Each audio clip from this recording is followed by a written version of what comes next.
Chez Alexandra, quand on fait des gâteaux, on ne les mange pas tout de suite. Non, maintenant, il faut les décorer. C'est comme les cookies sans chocolat. Hein, c'est plus sympa quand il y a des pépites de chocolat. Là, c'est pareil, c'est plus sympa quand il y a de la couleur. Aujourd'hui, Alexandra reçoit Ludivine. Bonjour. Elle va lui apprendre à réaliser un glaçage classique sur des sablés. Ok, c'est parti. La recette est enfantine, il suffit de mélanger 150 g de sucre glace et un blanc d'œuf. Mais Alexandra a un truc en plus. Le citron, ça a l'avantage de permettre au mélange de rester blanc. Ah d'accord, ok. Voilà. Mais là, en l'occurrence, on n'en a pas besoin parce qu'on va mettre du colorant. Alexandra va jouer avec des couleurs, mais avant, il faut s'assurer que la texture du glaçage est bien crémeuse. Là, c'est une bonne consistance. On peut l'étaler facilement et ça coulera pas. Hop. Une fois le mélange prêt, Alexandra et Ludivine ajoutent la petite touche d'originalité. Oh, c'est pas grave, plus t'en mets, plus c'est coloré. Hein, donc, D'accord. Et hop. Normalement, on met le colorant avec un cure-dent parce que ça colore vite, fort. Dernière étape, étaler le glaçage coloré avec une poche à douille et pourquoi pas avec les doigts. Oh, c'est trop joli. Oh, merci.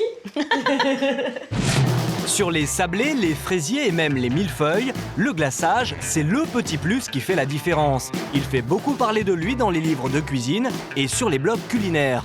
Blanc ou coloré, royal, au beurre, au chocolat ou à l'orange, le glaçage c'est tout un art, une touche de fantaisie pour égayer vos gâteaux.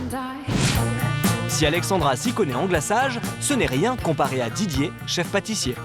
Bonjour. Alexandra. Didier. Aujourd'hui, il va apprendre aux filles des techniques de glaçage professionnelles. Première étape, On va préparer un glaçage millefeuille à l'orange. ça peut vous paraître compliqué et pourtant c'est tout simple. Il suffit de remplacer le blanc d'œuf par du jus et des zestes d'orange. On peut le faire au citron aussi. Ajoutez ensuite du sucre glace et pour rendre le glaçage plus liquide, le chef a son astuce. Et là, on va le détendre en le passant sur le gaz. Et une fois qu'il sera bien détendu, on va pouvoir glacer notre millefeuille. Et pour étaler le glaçage, Didier a encore un truc de pro. Moi, ce que je fais, je mets à un endroit et après, je pousse tout comme ça. Mais la star du glaçage, c'est ça, le glaçage miroir au chocolat. Et pour ça, il faut Donc de l'eau, du glucose, de la gélatine, du sucre et du lait concentré. Donc tout ça, on va le mettre à cuire. On fait comme une ganache, c'est-à-dire qu'une fois que c'est cuit à 105 degrés, on verse sur le chocolat. mixer le tout et laisser reposer 24 heures.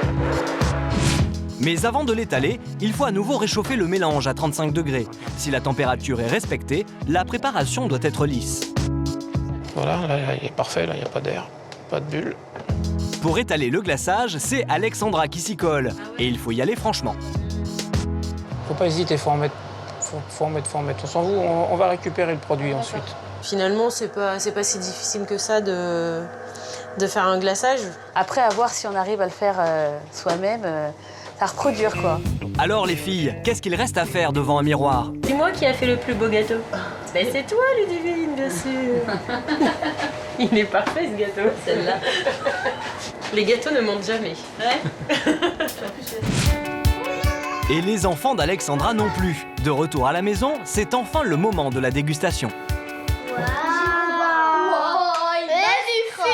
Après le plaisir des yeux, le verdict des papilles. Comment? Très bon. Le succès est au rendez-vous, alors vous l'avez compris, avec le glaçage, vous rendrez tous vos gâteaux aussi beaux que bons.